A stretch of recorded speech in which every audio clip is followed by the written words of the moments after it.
Chers explorateurs, accrochez-vous bien à votre monture. Aujourd'hui, je vous emmène au galop dans une des aventures les plus audacieuses de l'histoire américaine, celle du Pony Express. Une légende née au cœur du Far West, avec des cavaliers intrépides et une histoire inattendue de donuts. Oui, vous avez bien entendu, des donuts. Préparez-vous à découvrir une épopée où le danger côtoie l'impossible, où le courage chevauche la vitesse et où même un gâteau peut devenir mythique. Bienvenue dans Nouveau Western, le podcast qui vous emmène au cœur de l'histoire fascinante des États-Unis d'Amérique. Des événements marquants aux figures emblématiques, en passant par les mythes et les réalités de ce pays hors du commun, chaque épisode est une porte ouverte sur un nouvel aspect des États-Unis. Que vous soyez passionné d'histoire, curieux d'en savoir plus sur cette nation ou simplement à la recherche d'une escapade intellectuelle, vous êtes au bon endroit. Remontons le temps aux États-Unis en 1860. Le pays s'étend vers l'ouest. Les chercheurs d'or affluent en Californie, les colons s'installent dans des territoires encore sauvages, et les échanges entre l'Est et l'Ouest deviennent indispensables. Ils permettent de maintenir l'unité nationale dans un pays en pleine expansion, tout en facilitant le transfert d'informations cruciales. Ces informations incluent des nouvelles politiques, économiques, ainsi que les prix des marchés ou des mises à jour sur la ruée vers l'or. De plus, elles jouent un rôle clé dans le renforcement des liens entre les différentes régions, particulièrement face aux tensions pré-guerre civile. Ces tensions incluent les divisions entre le Nord et le Sud sur l'esclavage, l'économie et l'équilibre des pouvoirs politiques. Pourtant, les moyens de communication sont rudimentaires. Une lettre met plusieurs semaines, voire des mois pour traverser le pays en diligence ou par bateau, car celui-ci est plus sûr. Et là, 3 hommes ambitieux ont une idée folle. William Russell, Alexander Major et William Waddell décident de créer un réseau postal révolutionnaire, capable de livrer le courrier en seulement 10 jours. Ils l'appellent le Pony Express. Le concept est brillant, une série de relais espacés de 16 à 24 km où des chevaux frais, environ 400 au début, attendent les cavaliers pour continuer leur course effrénée. L'itinéraire est colossal, 3200 km de Saint-Joseph dans le Missouri jusqu'à Sacramento en Californie. C'est le 3 avril 1860 qu'a lieu le grand départ. Les premiers cavaliers s'élancent dans 2 directions opposées sous les acclamations de la foule. Leurs sacoches, appelées mochilas, contiennent des lettres et des documents précieux, dont un discours du tout nouveau président Abraham Lincoln.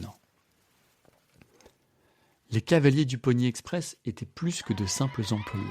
Ils étaient des légendes vivantes, adulées par les foules.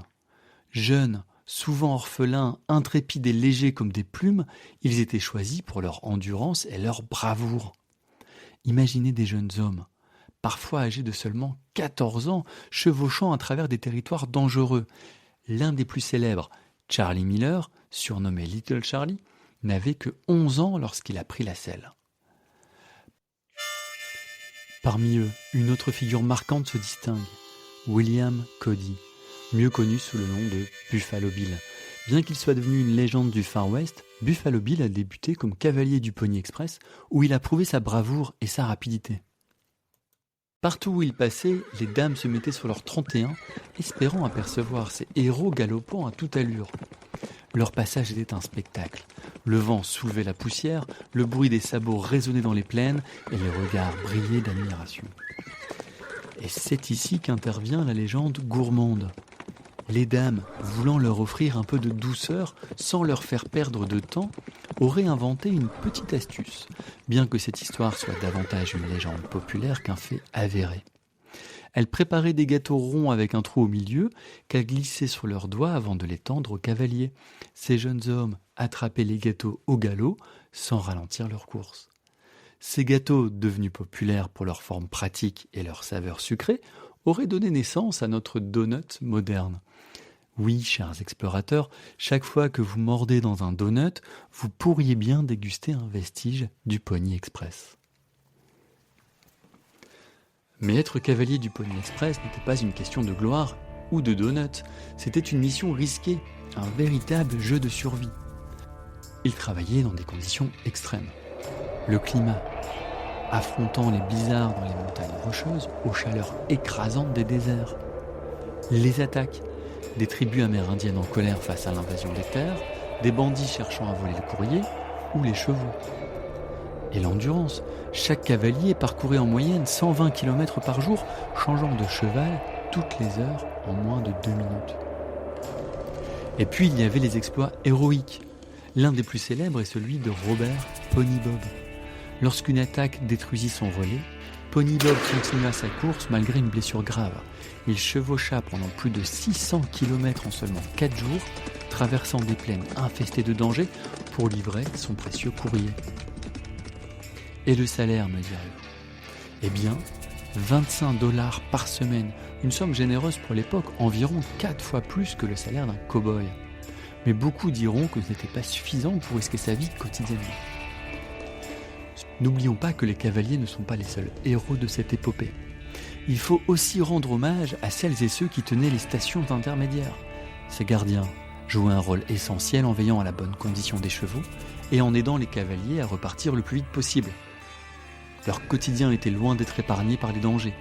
Attaques de bandits, conditions climatiques extrêmes et isolement faisaient partie de leur réalité. Leur courage, souvent oublié, était pourtant indispensable au succès du Pony Express. Le Pony Express, aussi révolutionnaire soit-il, était voué à disparaître. En 18 mois seulement, il fut remplacé par une innovation qui allait bouleverser le monde, le télégraphe.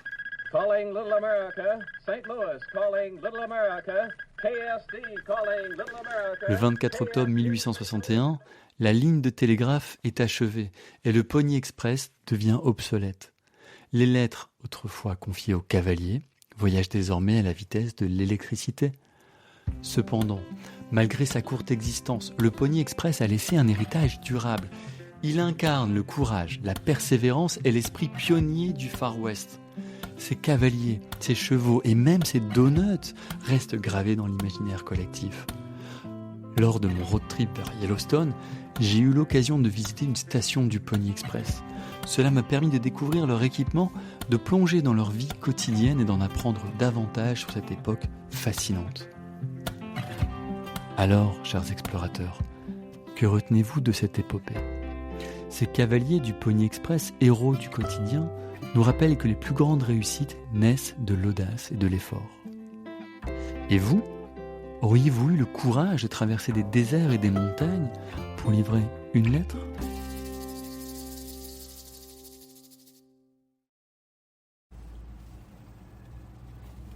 And it was privately owned. The 3 men that started it, Russell, Majors, and Waddell, they figured they would get a government contract. And that's what they were working for, but it didn't turn out. They went bankrupt. 18 months is all it lasted, so. And the youngest, Bronco Charlie Miller, he was 11 years old when he rode the Pony Express. These were mainly kids. Their ad that they put out for their riders,